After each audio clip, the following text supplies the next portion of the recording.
Rick, you'll be pleased to know we've already had some responses, and Simon and Mark have already emailed us in this link to something that was on the BBC News website. I don't know if you're familiar with this, but it's a remarkable story. Lion mutilates 42 midgets in Cambodian ring fight. That's just the headline. That's a hell of a headline. That makes me want to know more about the story. Well, that's what a headline should do. Spectators cheered as entire Cambodian midget fighting league squared off against African lion.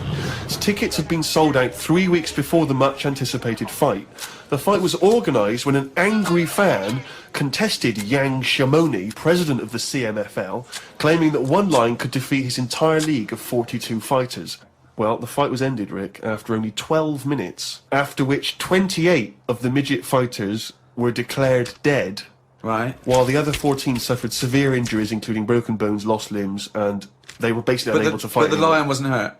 It would have seemed that the lion was okay. Oh, good. Well, that's amazing. Carl, what are your thoughts instantly? I mean, you're bound to have a take on that. See, what's annoying me is I've sent money to Cambodia because apparently they're hungry and haven't got any energy. So what's going on? Well, it's much easier to fill up a midget than it is a regular Cambodian. You know, they're I just feel like I'm being cheated a bit. You were conned before with a charity, weren't you? Well, a few times, yeah. What about the old lady? What was that? I got stopped, and it's like they sort of drag you in by saying, "Have you got a gran?" And I said, "No, they died," and that. It's like, "Oh, did they die of the cold?" No, she's, ill. What have you? Just old age. He said, "Well, what happens with a lot of people's grans is they die in the cold, right?" So I was like, "Oh, that's bad, isn't it?" Anyway, so she's chatting and she's showing me pictures of these old women who look cold, right? Saying, "Look at her, that's Edna. You know, she's got no family. She can't pay the bills and all that." Yeah. So I'm like, "Oh yeah." Anyway, it goes on for about 15 minutes, and you feel bad. You give them your bank details, right? And what happens is every couple of months you get a letter from Edna. Well, it's not from her; it's typed up and what have you. But there's a picture of Edna, right? And it's saying, "Oh, this December, Edna's going to be extra cold. It's cold outside. She can't afford to pay the heat and what have you." Yeah. Keep going, right? So you keep paying every month like £5, whatever. Get another letter a few months later, right? Edna's sat there. She's got a tan. What do you mean she's got a tan? Well, when they said, she's cold, I thought they meant for the heating, not to send her on holiday for a month. She sat there with a tan. I'm not joking. Are you sure it wasn't just a sort of a slight problem in the printing? No, definitely. Sure, she looked well happy. Sure, it wasn't liver failure. You see, when does it become bad to avoid people like that? Do you know what I mean? Because some people say you shouldn't. They're people like us who've just had a bit of bad luck. Well, of course they are. Yeah, I know, but I remember one on our estate, right? And she was a bit. What's the word that you can use? Because I don't want to offend anyone. But I'd say but sort of mental homeless. Is that a term? That's the official term. I think that is the new official term. It's mental homeless-itis. Right. So she lived on the estate and what have you, and she aged. How was she homeless if she lived on the estate? Well, she sort of decided to stay around there because I think people on the estate spoke to her more than people who had money. So this mental homeless woman on the estate, and what she used to do, right? She acted quite normal, and she used to always push like a pram around with her, right? And everyone was like, "She can't have a kid, can she?" Right? And she was dead happy every day. She was up and down, walking up and down the road. Anyway, one day she sort of walked past, right? Turned round and looked in the pram. There's a bucket with a face on it.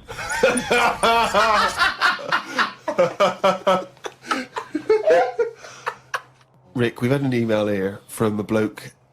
I think you're going to respect him, because I think you can tell straight away from his name that he's the kind of guy you'd want to hang out with. Go on. I know how much you love fun people. Yeah. Well, Paul, and he's calling himself this, Paul the Party Animal Parker.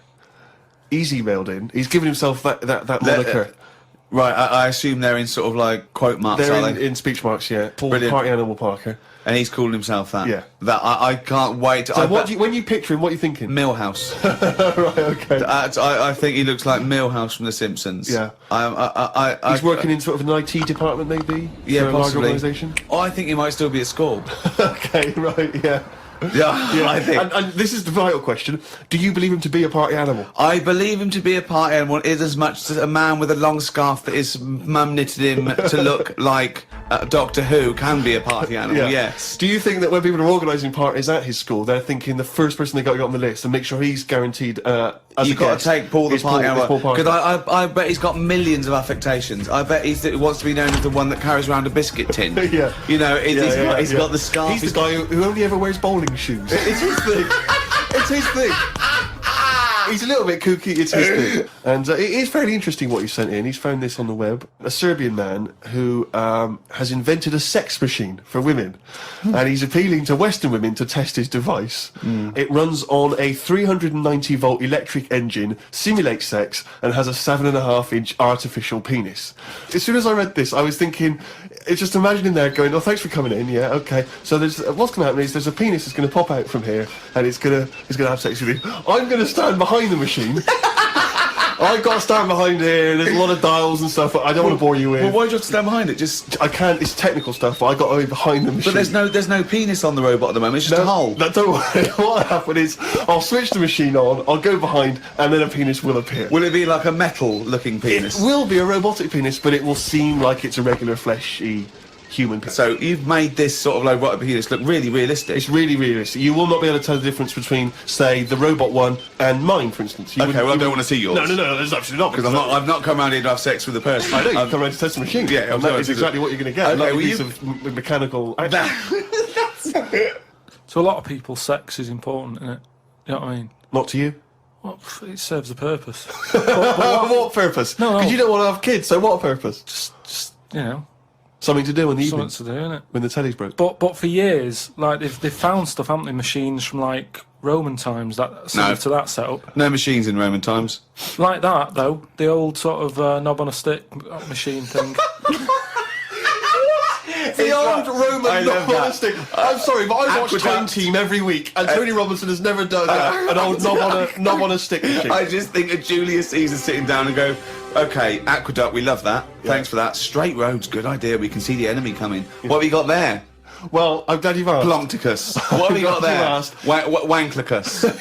What I've got here is a Yieldy knob, and I've put that on the end of a stick. Oh, a stickus phallus. Okay, well done, Wanklicus. No. Well done. You are my new right-hand man, as they say. No, excellent. But they do stuff like that. You've been in the London Museum and that, and they've got sort of sex stuff from years ago. They've got like these metal pants that they used to wear. I don't know what that is. Metal pants? Yeah, sort of. Is metal. that a chastity belt, you mean?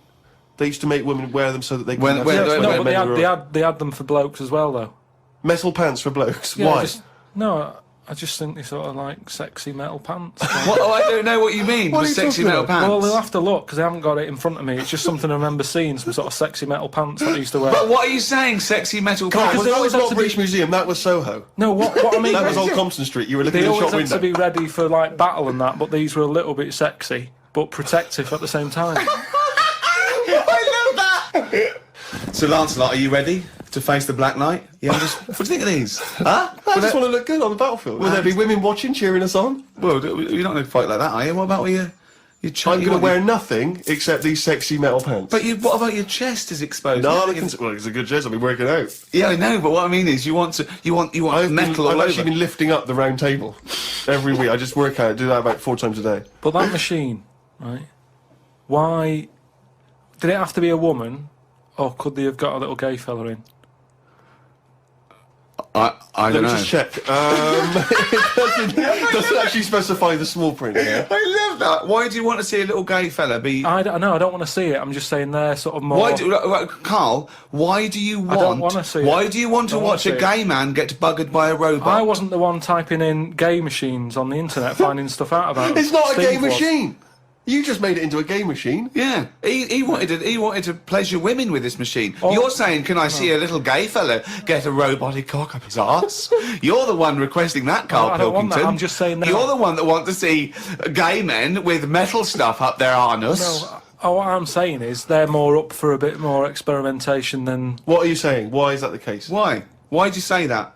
No, just they just butt plugs and that. I mean, what I'm saying is. What, you can't just say butt plugs and that. I'm just saying that I reckon they'd be up for it. What That's do you know I'm about saying. butt plugs? Well, I don't know anything about them. I just remember seeing an advert for some once in a sex shop. What are you doing? No, I wasn't. I was just walking past. I was walking past the sex shop and that.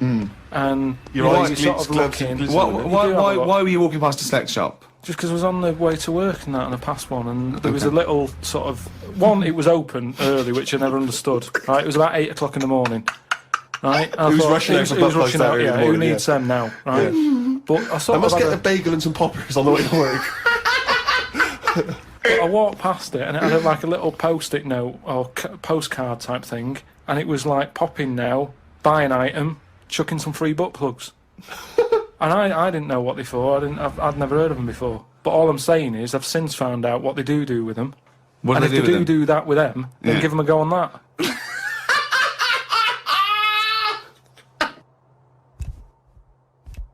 On XFM 104.9. Who are you? Ricky Gervais, who are you? Steve Merchant. Who's that little round-headed Oh, fellow there he over is, there? Karl Pilkington. Carl, we've had a lot of Carl today. He's a bit tired, aren't you? Just a little bit. What happened? Bit annoyed You with came it. back from Edinburgh today as well, didn't you, on the plane? This morning, Yeah, got an early flight. yeah. It's just annoying me because there was like people on the plane fighting over where they wanted to sit. Surely they've got designated seats. Well, they have, but that wasn't good enough for them. They wanted to sit next to the friends and that. And it's like, well, you can't because you didn't check in together. So that's the way it is. Yeah, done. But the thing is, it's from Edinburgh, 40 minutes, Yeah. and I just don't understand this sort of. You can stand for that long, can't you? Well, why do you have to sit next to the person anyway, to be honest? I mean, fair enough, if you're going on a long flight, someone to talk to, but for 40 minutes, it really doesn't matter. I never want anyone to talk to. I don't want anyone sitting next to me to talk to me.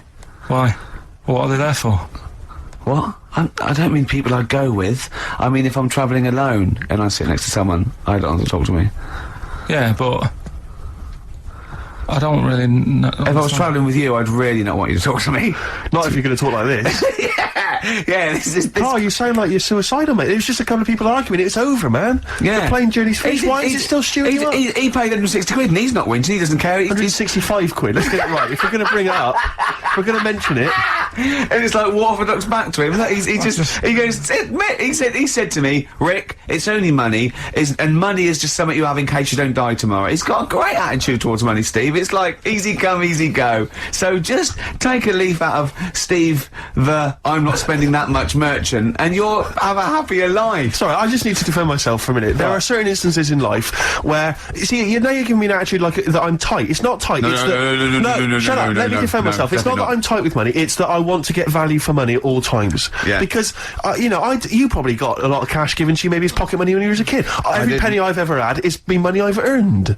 Yeah. So frankly, I'm going to spend it wisely. Like, for instance, you might be, say you're in a party, or so you're at a party, maybe out in a bar with someone's birthday, you get talking to a girl, right? Maybe you buy her some drinks, right? You're chatting to her, and then you're chatting away for 2 hours, and then at the end of the evening she says, oh, I got to go meet my boyfriend now. Right, she's wasted my money and my time there. Yeah. That's 2 hours wasted and money wasted, right? Now, she should have told me straight away that she had a boyfriend, and I wouldn't have bothered with Right. her. I'd have moved on, I'd have looked on to her. What if she thought she was just having a chat with another human being? Though, Rick, where I'm being deliberately deceived so people can extract money from me or interesting conversation. Yeah. She knew what I was after. It was obvious, the drooling mouth, you know, the beady eyes. And yet she was leading me on. And she was a prostitute. And think how he felt about that. I mean, what a slap in the face. Let's not try and cheapen it with that kind of cheap sexual innuendo, right? She occasionally slept with me for money. It wasn't for money, it was for meals. Yeah. No, but the point was, do you know what I mean? It's just that sort of attitude generally in my life. Is like, don't waste my time, you know? Don't waste my time or my money. You're like, life is, the clock is ticking as far as I'm concerned. And, you know, and so just, if you've got a boyfriend and I come up and I'm chatting you up, just let me know and I'll move on. I won't bother you. Yes, please. I'm glad you mentioned that, because I feel they should definitely introduce some kind of badge system. You see, the problem is that women without boyfriends will be wearing those badges now, and you won't be able to... You know what I mean? You won't be able to say, have you really got a boyfriend? No, I just think there should be some kind of there should be an etiquette, there should be an understanding. Yeah. You know, because they know, they can see what I'm after. It's obvious. Is it obvious, is it? I make it very clear. You're not a subtle man. No, I just come over and pant. Do you still try and attract their attention by throwing small rocks at them? Yeah. Has that ever worked? Occasionally. Is it really? You know, the desperate ones or homeless ones. Oh, the homeless ones. He once, right, he said to me, he came in to work, and he said, I gave a homeless girl £1, right? Because I fancied her. He said, is that wrong? Is that really bad of me? I don't think it is, you see. I don't think it is, because it seems to me if she was an attractive homeless girl and she deserved some of my money. I just imagine him slowing down. I imagine him, like, going past loads of tramps going, get out of it, get a job. And she goes, hello. But I have to say, I did for a moment just pause and think to myself whether I could kind of scoop her up in my arms, take her back to my place, and kind of turn her life around like My Fair Lady. Oh, yeah. You know what I mean? And kind of teach her to speak properly and dress her up in smart clothes and take her out into sort of society. I think that's where your first mistake was. You said, "Listen, love, I'm up for it if I can hose you down." That was where you went wrong. Smiths, Cemetery Gates, great, wasn't it? Always cracking. Off Queen is Dead, voted best album of all time, I think, in an NME poll. I don't think it is their best album. Strangers Here We Come. I agree. By far the best. I agree. Yeah. Cracking. Anyway, Carl, so people are arguing on the flight. How did you enjoy Edinburgh, by the way, anyway? Because I saw you up there briefly with you and Nick Frost, your new mates, Nick Frost and Simon Pegg. You know, he prefers them to us now. I know, apparently, I could tell that from just talking to him, really. It was the way he was sort of looking at them, everything, he was just smiling at Nick Frost. It's his new best chum. You love Nick Frost, don't you? Would you have preferred it, right, if I went to Edinburgh and had to sit with some people that I really didn't like? Would you have been happier for me? No, do you know, but so I had a great time with Simon and Nick, and they're nice people. But he kept going to, oi, Nick, tell Ricky that story. And Nick and Simon, all it was, right, and their ghost stories, he loves them because they believe in ghosts. Oh. It's not just that. Great blokes with a great sense of humour, just because they believe in ghosts. You go and tell them that. He goes, "How do you explain that?" I was going, "Well, I wasn't there." What was that one you told me and it was completely wrong? About the... It was, oh yeah, right, it's years ago. Oh yeah. Some in olden days. Oh sure. When ghosts roamed the earth. Once upon a time, you mean? Yeah. Some doctor or something who was into, like, the way bodies work. They got their head cut off. Who did? The doctor? Yeah, he was doing a bit of an experiment. And he cut his own head off? Yeah. Okay. And it was about, he said, when my head's in the basket, I'm going to blink my eyes. Right. Okay, sorry, hang on, let him finish. And, so the doctor has chopped his own head off, and he's told everyone, I'm going to blink my eyes to prove that he's in the basket, and he goes like, right, I'm going to blink my eyes about, as many times as I can, to quick count them. And they count, and he got to like 15 before he died. Now this is how Carl told me that. Till Nick Frost explained that, Carl told me, he said, right, well, a bloke, right, he had his head cut off, and when his head was in the basket, he went, "Count how many times I can blink." And I went, "Well, that's rubbish." He went, "No," and Nick went, "Well, no, he actually said when my head's in the basket." He went, and Carl went, "Oh," I said, "Carl, do you know the subtle difference? Do you see the subtle difference?" I have to say though, guys, I still don't really understand what went on there. You've both lost me. The story is that a bloke who'd been found doing, You mean that Carl just explained it and that was a clear version? Because I still don't know what you're talking about, Carl. Well, this bloke had his head cut off at experiments against God. He was a doctor in the, in olden times. Yeah. And when they cut his head off... Why did they cut his head off? Because it was... he was executed. Crimes against... Exactly, he was executed, yeah. And, he said to his assistant, "When my head's in the basket, I'm going to blink, count how many times I blink and write it down as an experiment," right? Carl told it to me, like his head was cut off and he went in the basket, and when his head was in the basket, he looked up and said, "Count how many times I blink." Yeah. I love that. I love the difference in that story. Yeah. Both rubbish, but, one's possible and one isn't. You believe anything that you're told, except when we tell you the truth. Right, here's one. Christ. Ghosts and that we got talking about. Sure. And Nick said, right, he said, "You'll like this one." He said, my auntie was having loads of problems. Why are you whispering? It's not illegal to talk about ghosts on the radio. No, but he's hearing this. So the auntie's in the house and that, and furniture's moving about all the time. Oh God. And they were like, "No, Steve, you told me this one. This is such rubbish, mate." No, come on, let's listen. I'm gonna leave it to you. I'm gonna sit back and enjoy it. I'm just gonna watch your face, Steve. Right. Sorry, so I missed the beginning there, Carl. There's an auntie in the house. Basically, Nick's auntie. Right. In the house, things moving around all the time. And it was just annoying every time she tidied up. It was like... It was just annoying. Making a mess. It was one part annoying to two parts scary. Yeah. So... stuff was moving around all the time, and they said, right, rather than we need an housekeeper. Rather than having the house a mess, until we sort this out. Stop it! I've got the vicar coming round. Stop moving stuff around. Oh, yeah, go on. They said that shouldn't be in the pants drawer. Let's put all the furniture in one room, right? So just have one room that's a mess, and have all the others empty. Because I love the poltergeist can't really... it can move wardrobes around, but it can't open the door to put it in another room. Yeah. Poltergeist going, "Oh, I'm just making this room messy. I wish someone would open the door so I could... Go on. Yeah, but... So all this stuff's in this room. So they moved all their furniture into one room? They put, like, the drawers in there and everything, and it was really uncomfortable, because they were all, like, on top of each other. They sat in the room with all the stuff? Yeah, they had to, because that's where the three-piece suite was. Okay. Oh God! Right? Oh God! So they sat there, right, all crumpled up and that, but nothing can move because it's so tight. I think things were trying to move, but everything was so tight. It's They just foxed that poltergeist. So anyway, one night they sat there like sort of a bit awkward watching the telly and that, and they hear some banging in the next room. So she goes, "Oh God, what's that?" Oh, he hadn't moved in, had he, the ghost? So to some of the empty rooms. So there's this He's moved some friends and family in.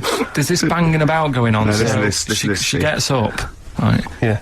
And what it is, they had the baby in the next room because there wasn't much room for the cot. Right, so they left the baby with the ghost. So they go into the room where the baby is, and the banging is like, do you know those plastic balls you get that you can chuck around the room and like they go mental? Right. The ones that you chuck once and they keep bouncing for ages. Yeah. That was bouncing around the room. Wow, what, the baby had thrown it? Hitting all the walls, and the baby was there, stood in the cot, sort of laughing. Right. And looking at the ball, and wherever it looked, the ball went. Yeah. And then she said, "Stop doing that." Yeah. And the ball just stopped. Did it? And it rolled a bit and stopped. Right. So the baby had thrown the ball and it was watching it as it bounced around the room. It wasn't throwing it; it was in control of it. No, the point is, Steve, the baby has been doing. It would have been the baby all along. The baby had been messing with the furniture. It was So a it's baby a that had the super power. baby. Yeah, it's a baby that had the power. Special baby. It's a baby that had the power. It's What a baby power? that had the power. What's The power the power? of telekinesis. Right. They were then trying to convince me that telekinesis was not like all the other stuff that I didn't believe in, but that was a science. Right. Telekinesis was possible. Yes. Yeah, it's not like ghosts and demons and all that sort of. Telekinesis is different. Yeah, That's yeah. science. But Nick's auntie saw it, and I love the fact that you're telling me that someone else's auntie saw it. So I should be satisfied with that. Yeah. I should be satisfied with that. I mean, So does she still live in one room with all her possessions? no, I think the baby grew out of it, apparently. it grew The up. baby grew out of it. So it doesn't use its telekinesis powers anymore? Well, no, it's like in Carrie, innit? She was upset for a bit, and then she got over it. Okay, I'm just going to say one thing, Carl. That was a film. Do you want to play a record or...? What do you make of the, this big problem in the church not wanting, gay people to be priests? Does that concern you? No. No? It's a problem if you're gay, and it's a problem if you go to church and you don't like gays, but I don't go to church, and I'm not gay. There's certain problems that just go over your head. If you were gay, Carl, what would you do? Well, I do what all gays do, I suppose. What's that? Whatever it is they do. I'm just saying... Well, you don't just say what if you well, I'm didn't. not gay, so I don't know. So, getting gay marriage, would you ever go through with that? What if I was gay? Well, It's hard to answer, isn't it? How can I answer it if I'm not gay? I don't know what I'd do. Well, no, I might no, not okay. look like this. I'd look totally different if I was gay. Why? Even though it's me mum's what's it and me dad's jizz or whatever, I'd look different because gays do. You make more of an effort. Look at me. I won't survive as a gay man. Maybe that's why I'm not one. right, Carl, I'm going to give you a scenario though, okay? I'm going to test. Would you rather, so you're not gay, okay, this is the real you, right? Someone put a gun to your head and go, right, okay, Carl, you've either got to marry a little gay fella, there's a little fella here, he loves you, he's liked you for a long time. He goes, hello, Carl. You go, alright, mate. He's a lovely bloke. I think he lives in Brighton. I think he's in advertising. Oh, yeah. Yeah, he's got a surprising. sports car. He's smart. He looks lovely. Pink shirt, white suit. He's great. He's very popular. Got tints. It always looks good. Right, lovely tan. He's about 38. What's his name?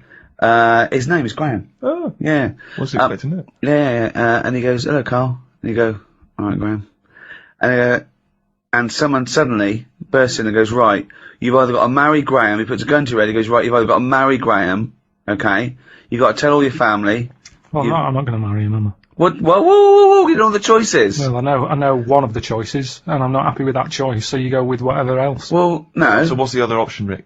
Well, okay. So you marry Graham and I won't be marrying Graham. you do all the things in the bedroom. Why's that happening? Well, you're married now. You're married now and he wants to You consummate the can't marriage. do He that. loves Even you. under marriage, you can't do that, can you? You can say, hang on a minute. Well, no. I don't know why you've married Graham. No, but you want him to be happy. You want him to be happy. He's giving you a lovely house. Yeah, but I'd say, Graham, hang on a minute, you know the score. I'm not into this. No, I he went along doesn't with it know. because you didn't want a bullet in your head. No. Now, if you love me, will you stop doing that? Stop doing what? What you doing in the bedroom? Well, no, just, you know, you have a lovely life, you do your own thing, you do this, right? Podcast, do your little books and that, little, you know, and Graham goes off, he does his, and he comes back, he goes, oh, I've had a day. You go, what's the matter, Graham? And you just sort of massage him, he's just like, you go, oh. I'll go with the other option. Well, wait, Carl! So you're going, oh God, he said, I've made you some pork chop. He goes, oh, you're a darling, right? It wouldn't work though, because you're putting two people together who don't want to be together. Well, Graham wants to be with you. Yeah, Graham loves you. Relationship's two-way, isn't it? And I mean, this is a made-up man, and I know I don't like him. That's just homophobic. No, it's not. He's annoying me. Why? He's annoying Why is he annoying you? Just the way he looks after his body. Yeah. I'm not saying he's tanning it, he's having a massage, and I wouldn't be doing all that, so it wouldn't last. The relationship wouldn't work. He's talking to you, it's you get on well. No, it doesn't work. Opposites attract, okay? Not to that point, it doesn't. He's good to you. He's really, he's, oh God, he's faithful. He's got a good job. He's got a really good job. You get invited to really nice parties. It's just him. I don't like him. Well, that's a shame. He absolutely loves you. That happens, doesn't it? It happens that. I remember being at school with a girl who really liked me, and I was like, it's not going to happen, Sharon. No, it didn't happen. The first. And that's Sharon, not Graham. So the chances of me letting this Graham move in. Well, you've moved in with him, right? He's got a lovely, bigger, got a 6-bedroom house. Of course he is. And, you move in with him, right? For first day you go, oh, I'm not happy with this, because you're thinking, oh my God, oh God. First day in marriage, what's it going to go? He goes off, he gives you a peck on the What's head. the option? Well, what's wait! the other choice? Well, you don't know! Yeah, okay. So he comes home, he goes, oh, he's bought you a lovely little ankle bracelet. Oh, that's sweet of him. With Carl. Carl love. Graham, I need a word. I go, what is it? What's up, love?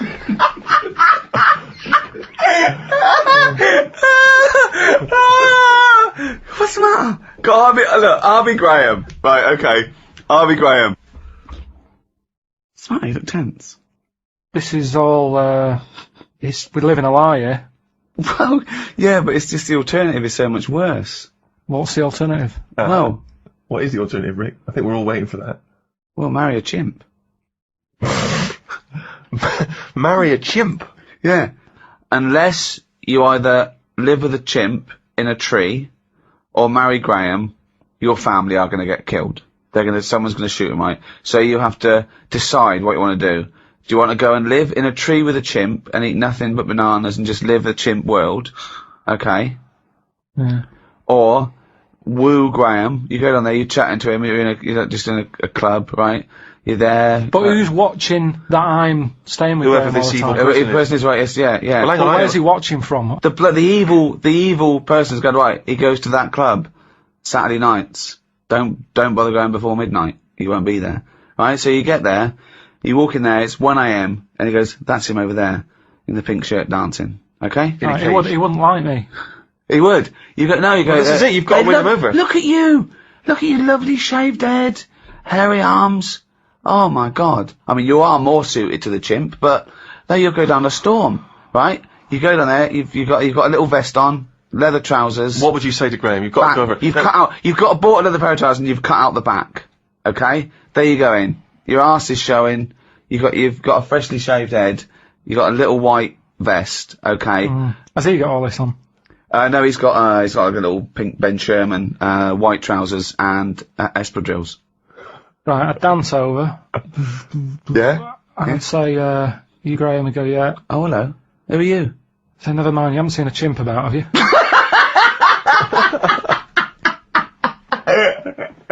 Hello, welcome to episode 2 of the Ricky Gervais Show with me, Ricky Gervais, Stephen Merchant. Hello there. And Karl Pilkington. Right. Oh, yeah, I just feel bad about Graham. I feel sorry for Graham. Don't feel sorry for Well, Graham. he was a nice guy, and he He was so badly treated. took you into his home. He was going to give you everything, and you just didn't appreciate, and was saving your family's life. And you just... Yeah, but I went for the other option. There's no point. All I'd be doing is letting Graham down. And as much as I didn't like him, I don't want to ruin his life. I don't know why you didn't like him. He was just not my type. He was a lovely guy. He wasn't a lovely guy. You didn't give Why him wasn't he a enough lovely time. guy? Just his ways, I mean, you bond with some people, you don't with others. It had nothing to do with him. You barely even had a being conversation with him. Yeah, but you click straight away with people, don't you? When you meet someone, you go, yeah, they're all right. It wasn't going to work. If I was to go out with a gay man, Graham wouldn't be the one. Who would be? Who would be? Just someone who wasn't as in your face as him. Well, which Just someone. What do you mean in your face? What? Just sort of, you know, just the way he was straight away. I wouldn't go to a club to meet someone like that. I wouldn't. Because I don't like doing that as a straight man. So just because I'm gay, I don't suddenly get into house. Well, if you were going to be gay, what gay man would you want to marry? Probably someone who you don't know is gay.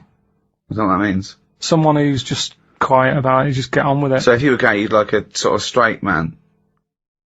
No, because that's not going to work either, is it? That was my situation with Graham. But how do you know if how would you, if you were gay, why would you approach someone you didn't know was gay? Well, so if you're gay, the only gay life you can do is by going to a club where it's a racket at 4 a.m. and meeting someone. No, right then, so that's what I'm saying. Who would be your ideal partner if you were gay? Who would you like? It'll be someone who I don't know is gay, innit? I don't know what that means. What do you mean it was someone you don't know? Because is gay? I wouldn't go out with someone who's really like, oh, hello, and all that, with the shirt open, the Why not? Because that's the equivalent of going out with a woman who's got knickers up her arse, and, you know, it's the equivalent. It's the in-your-face woman and the in-your-face man. I don't want any of you.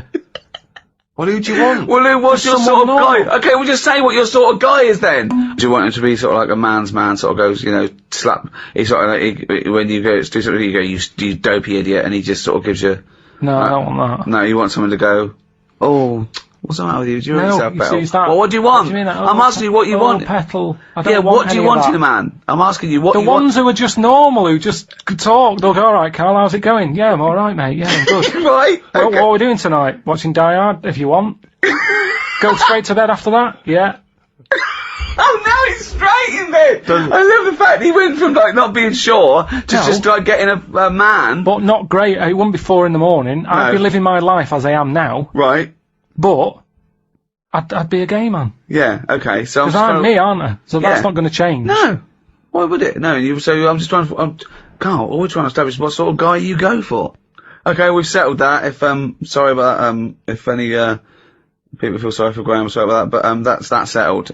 Now, this will scare you. Now, Carl, you will be a little bit unnerved about this. Have you seen the film Jurassic Park? Yeah. You know what happened there? Well, according to the Sun here, it says scientists are planning to clone mammoths for a theme park. Look at his face, look at that, he looks like a dog caught in the headlights of a car, he's terrified. I love Carl. He sprung to attention Carl. there.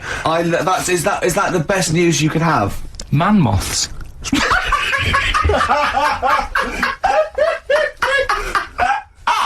Right, yeah, man moths. I love moths. the fact that that's why he was so excited that they've bred a man moth. What is this? Yeah, it's a human being that hides in your wardrobe and eats the entire jacket in a day. Yeah. What do you mean, man moths? Mammoths. Mammoth, the big hairy cow from the Ice Age. I mean, elephant. You're not so excited about that, then? You can take or leave bringing back mammoths to life, but a man moth... A man moth is a different matter. Oh. If we'd have never brought that up, he'd have gone and told someone now, you know, they've bred an half man, half moth. This is what we mean. That's how things start. This is what we mean when you hear these ghost stories. Are you slightly deaf? Is that it? When you hear these stories, you're slightly deaf, and his head was in the basket, and he went, count how many times I blink. Is it... Carl, is English your first language? Are you actually foreign? Is that the thing? Yeah. When we say foreign, we mean not of this planet. Yeah. Should we speak slower? Would that be a help to you? No, go on. Next what do you make of that? Do you think that's good? Do you think that's good to bring back mammoths? Prehistoric animals? These giant elephants. They're slow, aren't they? It's not as if they're going to, like, get out and run fast and they can't capture them. They'd probably be a fence, to be honest, Carl. They'd probably be a fence. No, but you're asking it as if, like, oh, it could all go wrong, but it couldn't, could it? Well, really? but the point was about Jurassic Park is they thought it wouldn't go wrong, and they thought they had it all under control. Have you learned nothing from Jurassic Park, Carl? Dinosaurs would say, oh, think about it before you do it. But with a hairy elephant, it's not going to... It's not a concern for you. Would you go along to see him? Would you be interested in that? If it was in the area. He's great, isn't he? I'd love a queue. Nothing impresses No, him. but what I'd like to do is Carl sitting like Yoda in a little cave, and I'd just like to see people like Tony Blair and, you know, Stephen Hawking in a queue, and they go and say, Carl, got a bit of a problem. And thinking of cloning a man and a moth. Problem? Not an issue. No, if I'm in the area, I might cruise around and have a look at it. Otherwise, just don't send it near my clothes. Oh, that's fantastic. So it's just for a second. As the words man moth came into your head, how excited were you? I mean, were you both terrified and excited just for the moment when you thought that they'd cloned a man and a moth? I pictured. What kind of face did he have? Did he have the moth's head, or was it a man's head? Just a little head, little man head. Right. What was his face? What did it look like? He just was like a bit shocked, perplexed. Yeah. It was like he'd been grafted onto the body of a moth without his consent. And when he was asleep, he'd woken up. he just went in to have a goiter removed, and they said, "We've replaced your goiter with the body of a giant moth." Yeah. Is that all right, Mr. Jenkins? So he had the head of a little. Was it a little boy or a man? little man, Right. Okay. and he's just bumping into a lamp. Just running into a van. If you went into hospital and they'd done something, what's the worst thing they could do, right? What would you rather have done, right? You wake up and you've got lobster claws for hands. Right. You wake up and you've got duck's feet. Or you wake up and you've got one horn coming out of your head. The worst thing, Yeah. probably the horn coming out of my head. Why? Get in the way. That'd be useful, wouldn't it, in fights and stuff? And for like parties, people would play Well, I suppose quoits. the lobster claws would also be quite handy there. Definitely. So, First show back. yeah, it's not bad. It's great to be I'm back. just thinking about that money, Rick, to be honest. It's still playing on my mind. I know, yeah. Could we maybe get like a sort of telethon type thing going, or a little charity thing, just sort of help me pay? You can't really ask people to send you money. It's Really? technically begging. Is it? Yeah. Okay, is Unless there you're any are you a registered charity? I suppose not. Not really. We could probably get you status.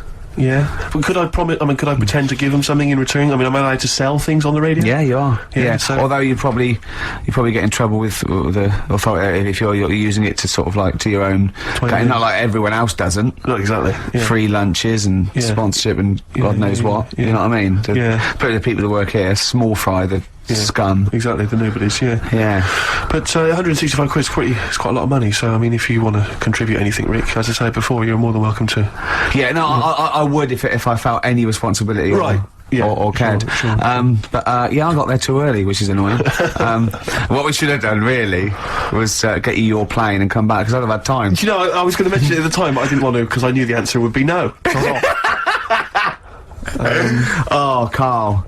Oh, I've had a great time. I've forgotten how good it was just to have a normal just to have a conversation with you. Have you been looking forward to this? He's really down today, isn't he? He's down, man, isn't he? Just a bit tired. But it's interesting, because I said to him, did you enjoy Edinburgh? He spent the week up in Edinburgh, Yeah. obviously, and he said he had a whale of time. He loved it up there. He's been partying every night, and he actually enjoyed it. And I've never met him when he's actually enjoyed anything before. He's never enjoyed anything, as far as I know. And I'm depressed that we weren't involved. His paper round. He loved the paper round, and this is the first time. Yeah, he was talking about that the other day as well. About I said to him, he really thinks that paper round he had when he was 14 was the best job he'd ever had. Yeah, He still thinks it's the best job because he said he was his own boss. Well, no, you weren't. He went, well, I get on my bike and think. And he said, I bet if I phoned those people who I delivered the papers to, they'd say it was the best delivery they've ever had. He said, in fact, I bet a lot of them have chucked in delivery because it went downhill. This is all, he's thinking this as he went along. Yeah. Didn't you? Yeah. Imagine phoning someone up and saying, you don't remember me, but I used to deliver your paper 10 years ago. Was it the best delivery service you've ever had? No, but if I said I delivered it 10 years ago, you used to, if you got up at like 6 in the morning, it was there for you. Yeah. There's no other paper boy who could guarantee that they'd have that paper when they got Carl, out if of you bed. could earn enough money, would you do a paper round again? If that was your job, but you were being paid enough to make a living from it, is that something you think about? Do you think you'd enjoy it as much nowadays? Yeah, I reckon I would, yeah. Yeah? Yeah, listen to some music. Sure. £1,000 a week, would you do the best? Yeah. Would you really? Yeah. Is there anyone out there who is willing to test that? Is there anyone who's willing to pay Carl, right, grand? some of them £1,000 Yeah. to take a week off work and deliver papers just for that week? All day though, it's all day. No. I'll What? get up and the customers will have their paper. Yeah, but can I tell you what 6 o'clock street in the it morning. is? No, because No, it's the M25. see, You are being paid £1,000. Yeah, Carl. They may ask for a you little got to bit more. deliver to the M25. I'll tell you what. Let's take the mood down a little bit and play one of the most beautiful songs I've been looking forward to getting back on the road. Just play this, to be honest. It's Jimmy Webb's version of Galveston. Galveston there, by the brilliant Jimmy Webb. Who wrote it? Who wrote it? He wrote it. Yes. I mean, yeah. Yeah. Brilliant Jimmy Webb. Who wrote it? Yeah. It was all one sentence. Yes. Did I confuse you? Again, yeah. With my speech patterns. It's just using the English language is always helpful, Rick. But compared to Carl, I'm Oscar Wilde, I aren't I? suppose so. Not long to go on our triumphant return I think. Oh, I think the papers will be saying, Steve. Yes, yes.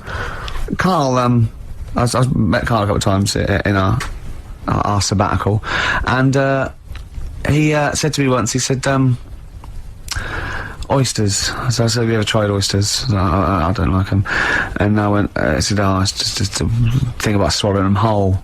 You know, he went, well, the reason you have to do that is just they're fatally poisonous, and if you bite into them, they kill you. And I went, well, of course they don't. He went, yeah. I went, well, of course they wouldn't. What have you chewed on? He said, no. I said, well, so you swallow them whole and they're not poisonous? He went, yeah. See. He said, so he said, when you swallow heroin in a Johnny, he says that doesn't kill you, does it? That was it. Oh. And then about a week later, he went, I was wrong about them. Yeah, I went, well, he said, yeah. And what did you say? It's if you eat them and then you have some whiskey. They turn deadly when whiskey comes into contact with them. Yeah, when they've had a drink. When they have a drink, they get a bit rowdy in your stomach. They start fighting, they can cause... So what are you saying now? Are you saying you don't believe that? Am I saying what? Are you saying you don't believe that? He thinks he's got us here. He thinks he's got us here. Yeah, I don't believe that if you eat an oyster, then drink some whiskey, you die. You might not die straight away, but you won't feel... Eventually, 50 years' time. If you've got to keep on drinking whiskey. Yeah, a bottle a day. 50 or 60 years later, he was dead. Yeah. Oyster and a bottle of whiskey a day. Oh, then out of nowhere, 40 years later... Where does this information come from, Carl? If some doctor called up now... Yeah. ...and put you right, would you believe him? If it wasn't Dr. Fox, yeah. What about the airy lads growing up with the werewolves and that? They didn't grow up with werewolves. Grow up with werewolves. You've confused about three different stories. Just a genetic there. mutation where they were born with very, very hirsute. There were a couple of kids, yes. They didn't grow up with wolves, and you can't kill them with a silver bullet. I mean, you're confusing two things. There were some kids who were very, very hairy, yes. Yeah. They're in folklore. There were some kids who grew up with wolves, yes. I don't think the two are connected. Yeah. There's no such thing as werewolves, Carl. You believe me, I saw a documentary on it on the History Channel. You'd have loved it. You grew up with a magpie. You know, you don't flap around, do you, and steal people's jewellery. What was the thing you told me about snails? Have you ever had any post that looks like it's been opened? Occasionally, yeah. Alright, well, what it is, it's not your postman having a sneaky look. A sneaky look. Problem is... Right. Slugs. The problem's slugs? Slugs, at night, they like nipping about and that, and it gets a bit cold. And in London, like in the country, they go into the grass, don't they? Right. But in London, it's like, oh, what can we do? And they go in letterboxes. Slugs go in letterboxes? Get in letterboxes, it's nice and warm in there, dry and what have you. And these are homeless slugs, aren't they? The ones that have lost their shell. When they're in there, they only found out that they love glue. They've been eating the glue off the stamps. Right. And people have been getting charged for post because it hasn't had stamps on it. It's like, well, they put a stamp on it. Yeah. It's like slugs have been eating it. Sure. And they also eat the glue that's on the actual envelope shutter. And it's a real popular problem, this, that letters are being lost and opened and all that stuff. Yeah. Slugs. Slugs like stealing postal orders and things and catching them in and stuff. Yeah, again, you know, if there's a doctor, if there's a postman. Yeah.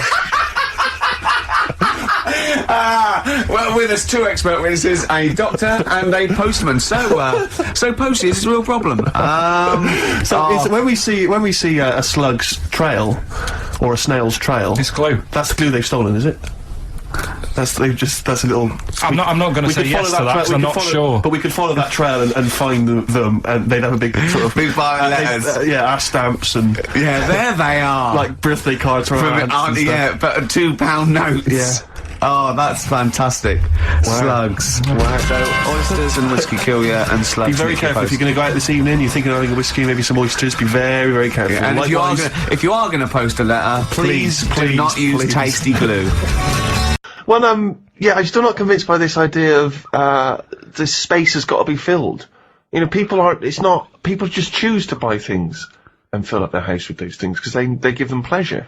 Most things we've got are junk. If you didn't have junk, all you'd have is a cooker, a bath, maybe a sink, a bed, and that would be it. that anything else, a television, isn't necessary, is it? You seem to think that people should live like, kind of 19th century mining community. Well, no, but these, like, a few years ago, people worked this out, didn't they? They all went minimalistic. Because they said... What? Say what? Minimalistic. So one more time. Minimalistic. No. What letter are you starting with in that word? M. Okay. Where are you going on from there?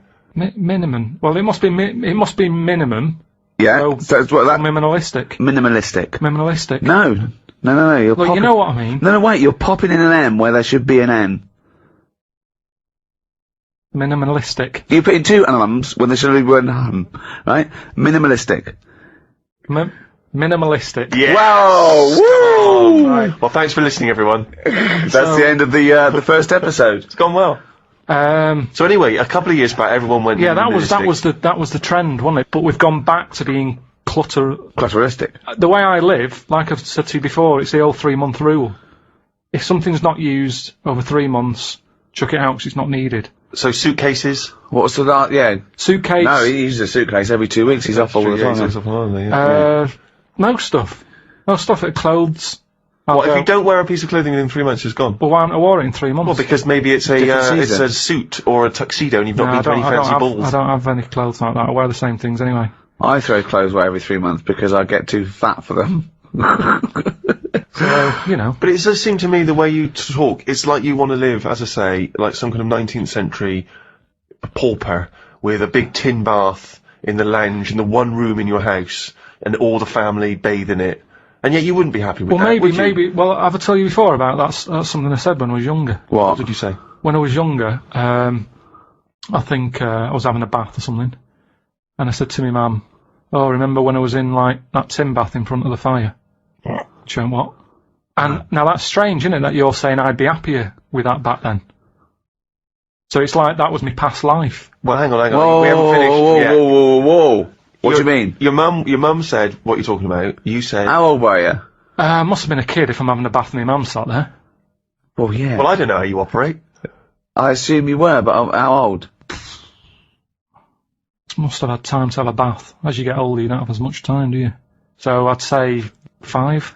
I love the fact that after 5 you didn't have time to have a bath. No, it's just he's so busy. Carl, we've read your diary. One day it was simply went to the cobblers and back. No, but so you had time to have about 19 baths. No, but as you get older, you sort of go, I haven't got time to sit in a bath. Whereas a kid, it's something to do. You're staring at ants. When have you ever been too busy to have a bath? 1, you're never busy. 2, how can you be too busy to wash? It's like saying too busy to eat. Breathe. Got to breathe last night. Why? Had a bit of work to do. What point are you making? So I'm just saying... This is not an anecdote. You said that I'd be happier back in 1800s or whatever. But what are you saying, that you didn't really have a bath in front of the fire? You mean this was a glimpse of a past life, is what you think? Yes. This is just such a non-point. This is just nothing. If you'd said, well, then I went off to see one of those people who regresses you, and although it was a load of old bollocks, he regressed me, and it turns out I was the king of Sheba. I love those things, people. Everyone thinks they've lived before, right? Did I tell you that there was a documentary about these people in Los Angeles that they'd lived before and they'd come back and they did a come as you were party. So they went as the people in their previous life. All of them famous. Of course they were. Kings, queens, leaders of men. Not as I was a stable hand, I forget my name. Right, 2 Napoleons, one of them's lying. I mean, absolute twaddle. We're talking about things that have happened since we met. We've done podcasting, we've done the iPod, we've dismissed that. See, Carl, when he disses all these great inventions and design, when he says you don't need them, it's just faffing, what he means is he's a little bit annoyed that no one's picked up on his ideas, like the clippable mat for the mug, or, I don't know, cat mops. I don't know, it wasn't yours, nor was the tie, was it? The stupid tie. What's that? What's the one about the tie? The tie that had a pocket. Loads of pockets. But I didn't come up with that. That's something I saw somewhere. But it never caught on. I've never seen anyone wearing one yet. It's such a good... It's not a good idea. It's like having a carrier bag round your neck. It doesn't make any sense. It's a tie packed with stuff. You want to... Imagine... Alright, Frank, nice tie. What you got in there? Baguette. This is ridiculous. But imagine the day that the tie was invented. There you go. Do you want a tie? What do you do with it? Put it around your neck. What for? Don't know. Well, I'll tell you. What? Because you haven't invented buttons yet and it keeps your shirt together at the top. Well, all right then. Right. We've invented buttons. Are we going to stop making these ties? No. Why? He's got you there, Rick. There you go. Now, I'm saying, what are you doing with that tie around your neck? Oh, it's a pocket tie. So what? It's a pocket tie. What do you mean? It's got pockets in it. Oh, that's weird. So I've got pockets in my jacket. Yeah, no, but hang on a minute. It's a hot day, innit? Don't want to put your jacket on. Oh, or a tie. Well, if you're going to wear a jacket, wear a tie. Leave the jacket I'm not wearing on. a jacket. I'm wearing a shirt. Give it a purpose. If you're going to wear something, give it a purpose. Everything has a purpose. A tie at the moment is just round your neck, keeping you hot. If you're going to be hot, carry something. Hands free. And everything's always there. A bag, you put stuff in a bag, you put a bag down, you forget it. I always forget bags, that's why I don't like carrying them. You pop it down, you get up, you walk off, oh, where's the bag? A tie, when you go in a cafe or something for beans on toast, you don't take your tie off. I don't wear a tie. I would if it had pockets. Carl! The country would look smarter. Right, you have pockets, so what are you carrying in this pocket? I have got spare change. Yeah, okay. Which, You're rattling around like a cow in Switzerland, just like... I've got spare change, I've got, like, my debit card in there. Right. Maybe got me little front door key in one of the pockets. Okay. Pair of scissors if you want. Amazing. That's safe, isn't it? Oh, that's a good place to put it, just around the heart area. Yeah, and near the throat.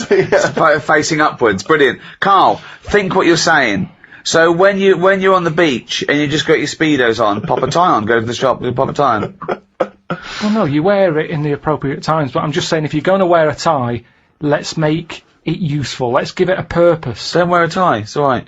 You do not need a tie with pockets. If you're wearing a tie, you've got clothes with pockets. And it's going to be weighing your neck down. I mean, come on. Don't go mad. If you're carrying anything big, you buy the scarf version. What else has happened since we met? 2002. Gay marriages. That's kicked in. Thoughts? Yeah, they've happened. Are they popular though? I mean... Well, amongst gay people who want to get married, they're very popular, I imagine. What's the point of it? You know, I suppose they want to feel that there's an equality. But is it just one of them things where they wanted it because they can't have it? Do you know what I mean? I think any excuse for a fancy dress. They like to dress up. They love a press tent. See, I just don't understand. I mean, whose name do they use? Whose surname do they go with? I don't know. There's a problem. Just creating problems, I always say that. Any problem solved is a new problem made. Gobbledygook. Any problem solved is a new problem made. Yeah. Like I said that time when I was in hospital, and, you know, I remember in the 80s everyone was going, oh, there's not enough hospital beds and all that. When I was in hospital with, kidney stones. Yeah. Loads of beds, not enough pillars. So that's the way it works. It sorted out the bed problem. They give me a bed at night. I was going, I haven't got a pillar. They had to go off and get one.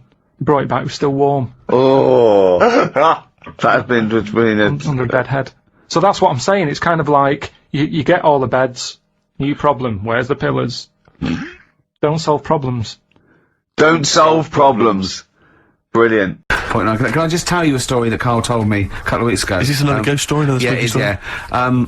I called him out. I was, what are you doing? He said, I've just been reading ghost stories again. He said, you don't believe in them, but how do you explain this? Right, I went, go on. He said, I'll tell you as he told me it. He went, bloke, right, just sitting at home, doing, you know, watching telly with his cat. And, the phone rings, and it's a bloke going, is that fire, in your oven okay now? 'Cause your wife called. And Carl went, well, 1, there was no fire in the oven. 2, he wasn't married. I went, right. Go on. He went, well. Then, right, there was a knock at the door, and there was 2 sort of people in sort of white coats, and they came and said, we've come about that fire. Your wife called us. He went, 1, there isn't a fire in my oven, and 2, I'm not even married. Right? And he said, and they saw the cat, and they looked at the cat. It looks a bit weird at the cat came out, nothing. And he said, and then he went back, sat down, phone rings, and they said, did they sort out the fire in the oven that your wife told us about? Oh. He went, 1, there is no fire in my oven. 2, I haven't got a wife. And Carl went, what do you think of that? I went, that's not it. He went, yeah. I went, That's the end of the story. What? He went, well, how'd you explain that? I went, explain what? I thought he was going to say, a year later he got married, but she died in an oven fire. Right? I thought it was going to be that. And I went, That's people winding him up. Yeah, or someone did report a fire oven, and their name was Johnson, and they looked up Johnson, they got the wrong thing, it was the gas board, and they sent around to the wrong person, right? You know, he went, yeah. I said, I explained it to him, he went, yeah. Why did they look at the cat funny? Oh, man alive, Carl. This is really weird, right? I was in my house once, right, and the doorbell rang. Yeah. Right, I opened the door, there was no one there. Yeah. Right? And then I looked across the street, right, and there were some kids running away. Yeah. Now, how do you explain that? Yeah. There was another time, right, where, like, I opened the door and there was a bloke goes, you've ordered pizza. I went, I haven't ordered pizza. And I heard my mate upstairs giggling and putting the phone down. Yeah. How do you explain that? Carl, seriously, why did you tell me that story? What did you think that was weird about that? The fact that it was 3 different people. Is this all the information? Is that the entire story? It was 3 different people. Did you fall asleep and not read the end? A fire that didn't happen, about a wife that didn't exist, and a cat that didn't look happy.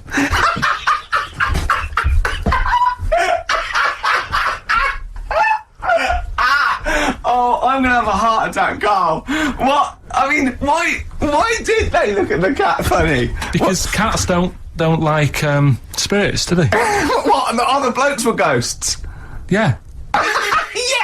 Yeah, that's it. So these are kind of beetle about type ghosts.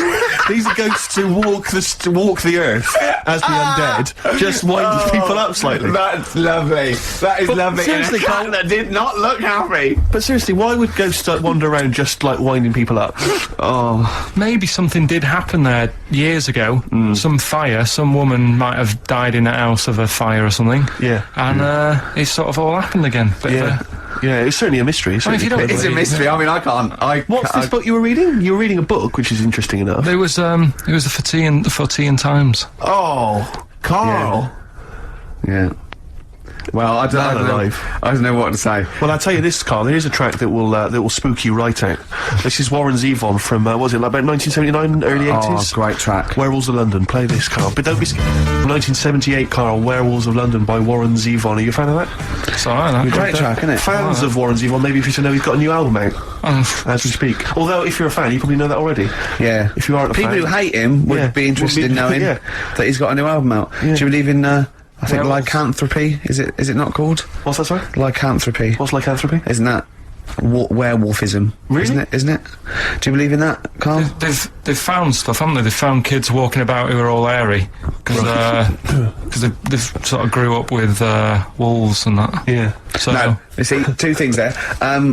Right. You cannot take on acquired characteristics genetically. So if you grew up with wolves, it wouldn't suddenly make you hairy. There's been pictures, there's been stories on it, and I reckon a lot of people have seen the stories. It's a popular thing. You mean the kids that are born hairy? No, there's kids who've been born hairy, right? Yeah, that's it. No, but listen, and they walk around on all 4s, and they drink milk from a saucer. Oh, Steve, this is too easy. Remember that time with the maggot in the head? Yeah. And getting out with bacon, and you were like laughing, and then people called up and said, yeah, I've seen that, I've read about that. Yeah, this is the same thing. Have you seen an XFM listener up close? Have you ever looked? They drink milk from a saucer. Yeah, they've got to be kept on leads. People who listen to this show. There's no point me telling you about stuff. There is. It's comedy gold. When you were out of school, did you keep arguing with the teacher saying you're talking rubbish there? Teachers didn't teach us about werewolf boys and ghosts. They taught us maths. God, right. Tell the story about the manhole cover. Right, in the same magazine as the one with the cat and the fire and that. Don't tell me that story again, it gives me the shivers. Yeah, a cat that's got a weird expression on its face is against God. Anyway, this isn't a scary story, this was just like physics. Yeah. It was going on about the nuclear bomb and how powerful it is. And they put a manhole cover on top of one.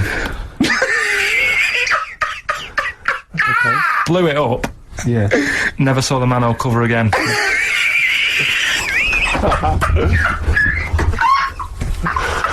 Man alive, Carl. unexplained. What's going on there? Something weird is happening there.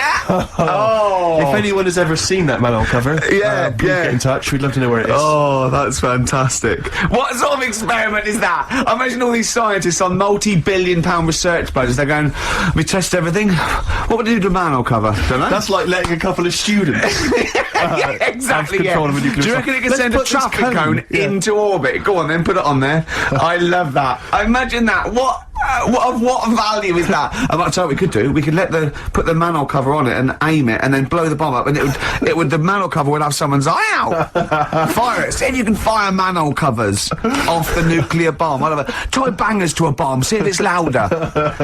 Oh God. Okay, listen, Carl, play another track, and then afterwards, can we probe your views on the week's news? If you want. We'll do a bit of a White Van Carl session. Smashing Pumpkins. Today is the greatest because we're back. That's true enough. All right. I hope people, Rick, were listening to that loud on this lovely summer's day. Or I mean, no, not too loud. Well, don't annoy people. White Van. Carl. Yeah, White Van Carl. I mean, for those that don't know, we do this. We ask Carl the questions that the Sun asked someone else. That's right. The Sun every day asks some, average Joe his views on the week's big stories.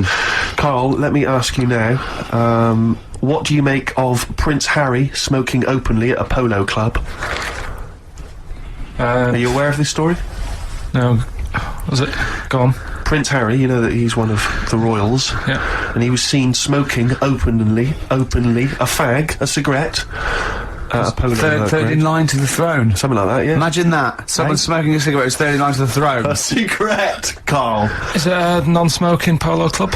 Do you know, I don't know, but if it were, would that make things even worse for you? Well, No, yeah. seriously, what do you make of it? This is, the whole, the furore is he's a role model, he's a royal, should he be seen puffing away in a public place? I don't think it matters, does it? Not a concern for you? How old is he? Is he old enough to smoke? I think he probably is, yeah. Right, yeah. Well, fine. I think the trouble with this role model thing, with anything that's legal, it should either be illegal or not. Yeah. I just don't think you can impose things like that, because you could say that it is bad for you, and it is bad to start smoking, and it really is bad for you, it causes cancer and everything. But everyone knows that, don't they? Well, yeah, but you should either make it illegal or shut up about it. Sorry, this is Carl you're asking, isn't it? I am indeed. Sorry, So we can throw these questions your way as well, if you fancy. Sorry, yeah. It doesn't matter. But Carl, what are your views generally? I mean, it's obviously cigarettes are perfectly legal and so on, but what about stronger narcotics? Because I know you're very scared of drugs and stuff, aren't you? You're Yeah, very- I'm not a fan. I don't No, what's your concern? What's your worry? Just like you might get into them. It's Sure. like you might have them and go, oh, this is all right. Exactly, Carl. Exactly. Although I was talking to you about it earlier, and you weren't very sympathetic about a lot of young people who have perhaps gone to crack or smack. Didn't you describe it as their own fault? Sometimes it is, isn't it? Yeah. I mean, I could have turned to it where I grew up, but I said, well, don't want to do that. It's not good for you. Sure. And I avoided it. You turn to ghosts. So you've got no sympathy for anyone who's a drug addict. It's their own fault. It depends, doesn't it? Sure. Do you know what I mean? You can be an addict if, I don't know, something. I'm trying to think of a nice way that Well, you most might people end up. start on stuff like that because something really traumatic's happened to them. Very few people go out for a laugh one night and go, let's all try it. Sure. So, but, yeah. Just say no, I suppose, is the Just say attitude no. in the end. Listen to the cast of Grange Hill.